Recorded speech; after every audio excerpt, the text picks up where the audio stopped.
Hi guys, this is Dr. Neil Malden from the Western Veterinary Cancer Center, part of the Western Veterinary Specialist and Emergency Center located in Calgary, Alberta, Canada. I put up a video dealing with some very basic cancer terms that you may deal with, and I've had a couple of requests to perhaps break that down into more manageable chunks. So what I've done is pull out each set of definitions that I talked about in the longer Introduction to Cancer terminology video and put them in little bite-sized pieces.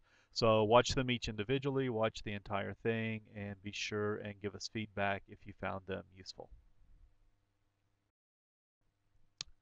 So then a completely different treatment modality for cancer is radiation therapy.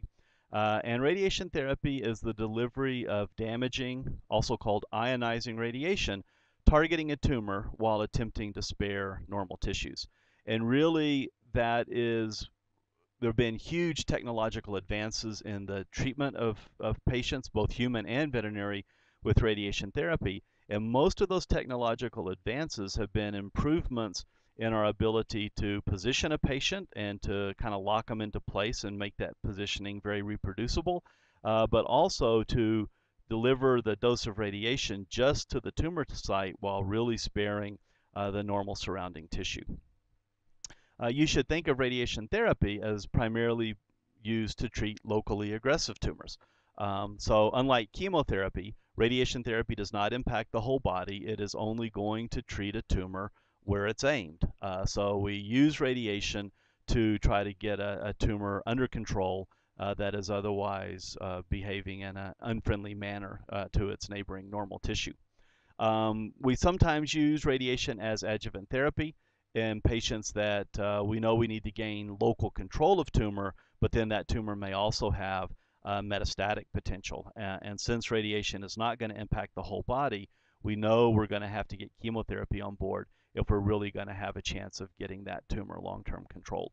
Probably the best example there right now is canine oral melanoma. So melanoma is the most common tumor in the mouth of elderly dogs, and we've got a protocol where you use radiation to control the tumor within the mouth and then follow up with a vaccine. There's actually a melanoma vaccine that primes the body's immune system to fight off the spread of the disease. And that's actually been a fairly successful strategy. But neither one of those things by themselves would be controlling for an individual melanoma patient. You really have to do both of those things if you're trying to treat that patient with curative intent.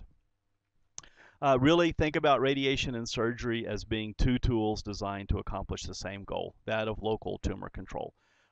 Surgery sometimes wins because I don't think there's really any better tumor or any better treatment for a tumor than being able to remove the cancer from your patient. But surgery is often limited by anatomical constraints.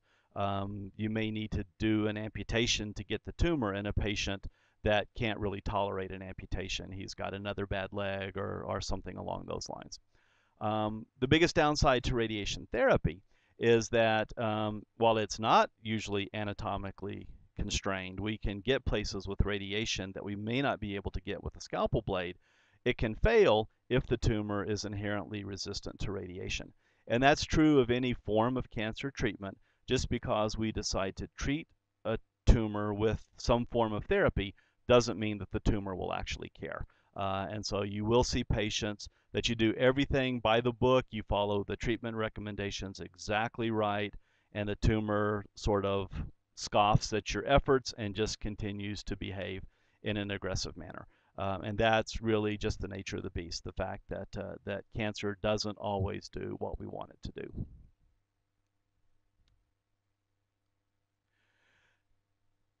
And then I guess something that we'll talk about quite a bit in another video is that the technical advances I had mentioned earlier, such as stereotactic radiation therapy and intensity modulated radiation therapy, have greatly improved our ability to treat cancer. So to put a really big dose of radiation into the cancer itself while sparing the normal healthy tissue around it. And that's a huge boon to our cancer patients. Because we are getting a better controlling dose of radiation into the cancer with much less toxicity to the patient than what we used to get with the more conventionally fractionated protocols. So pretty interesting stuff, and the technical advances in radiation therapy over the last 5 years or so have been really, really dramatic.